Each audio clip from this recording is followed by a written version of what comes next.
Malam yang indah guys. Garuda kembali mengepakkan sayapnya. Dan Ole Romni kembali menjadi pencetak gol penentu. Satu-satunya gol yang membuat seisi stadion bergemuruh. Ya walaupun gol itu datang dari titik putih guys. Tapi ini adalah gol emas. Gol 3 poin. Gol harga mati di Stadion Gelora Bung Karno. Kita tidak peduli bagaimana caranya ya guys ya. 3 poin adalah 3 poin. Dan pada malam tadi kita mendapatkannya. Itulah yang dicari. Itulah yang diburu guys. Dan sekarang sementara kita melesat ke peringkat ketiga klasemen dengan raihan 12 poin. Tapi Timnas Arab Saudi semalam juga menang sehingga Timnas Indonesia dipastikan lolos ke ronde keempat dengan mengunci posisi keempat di grup C ini guys. Australia mengalahkan Timnas Jepang 1-0 lewat gol dramatis dari Behic di menit ke-90. Mereka kini di posisi kedua dengan 16 poin.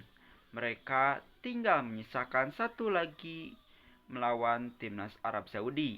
Dan Arab Saudi ini membutuhkan kemenangan ketika akan melakoni laga melawan Australia nanti. Karena ini untuk menentukan siapa yang berhak langsung lolos ke Piala Dunia 2026. Tapi kita tidak bicara tentang mereka guys. Kita bicara tentang Indonesia. Tentang bagaimana malam tadi 70.000 bahkan lebih penonton memadati GBK. Mereka tidak hanya datang untuk menonton, mereka datang untuk menjadi bagian dari sejarah. Sejak peluit pertama wasit Azhar Uzbekistan Rustam Lutfulin hingga peluit terakhir, dukungan tak pernah berhenti. Terus bergemuruh. Teriakan, nyanyian, dan juga doa mengiringi langkah kaki Jaides dan kawan-kawan. Ini bukan sekedar pertandingan guys. Ini adalah pertempuran. Pertempuran harga diri. Dan kita Timnas Indonesia mengalami kemenangan. Timnas Cina tersingkir guys. Apapun hasil pertandingan mereka melawan Bahrain sudah tidak berarti lagi. Karena maksimal poin mereka tak cukup untuk mengejar Timnas Indonesia.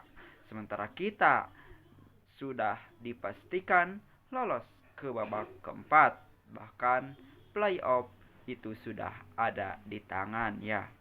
Dan gol sematawayang itu guys lahir dari drama pelanggaran dari pemain belakang Cina Wang Zhezhang terhadap Ricky Kambuaya. Sebuah tackle yang tak perlu tapi menjadi berkah bagi timnas Indonesia.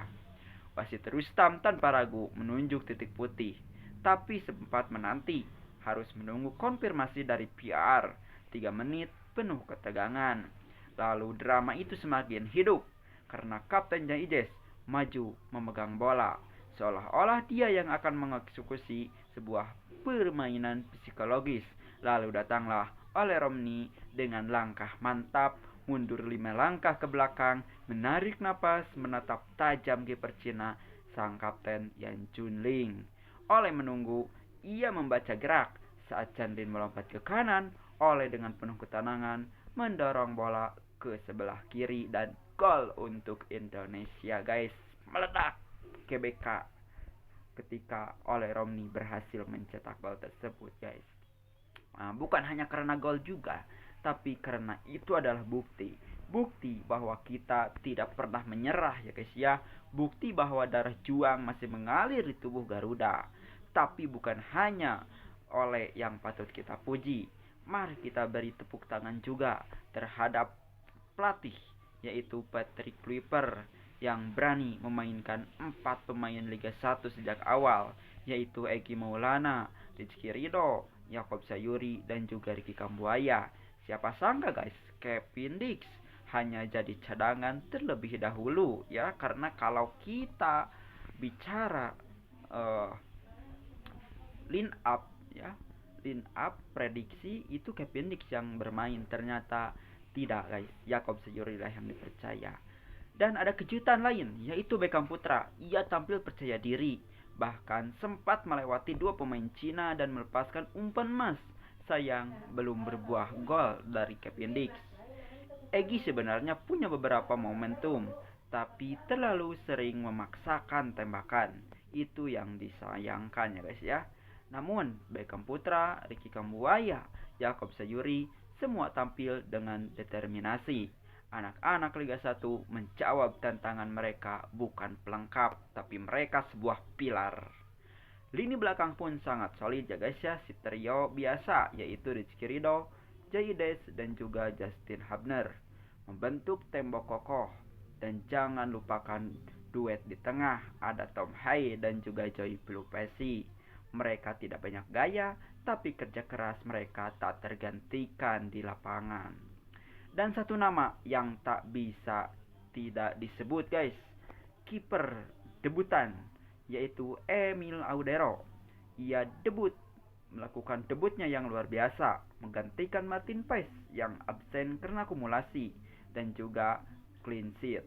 Satu penyelamatan luar biasa dari tembakan Wang Yudong di menit 47. Bola yang keras, deras mengarah ke sudut, tapi Emil membaca arah bola dengan sempurna, ditinju keluar dan masih bisa disergap sebelum disambar lawan.